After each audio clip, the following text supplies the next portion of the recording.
Здравствуйте, дорогие друзья! Меня зовут Георгий Балков, я из Болгарии, из города Софии.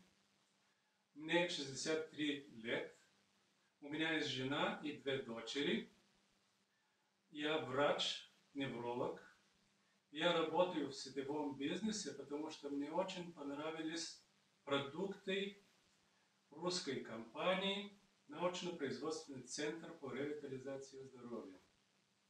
Это фантастическое изобретение русских ученых, потому что если мы употребляем эти продукты достаточно долго, они не только восстанавливают, лечат и омолаживают наши клетки на него ДНК, но и ведут к тому, что мы можем прожить до 100 и больше лет. Поэтому я хочу взять Кубок Лиги чемпионов МЛМ. Спасибо за внимание.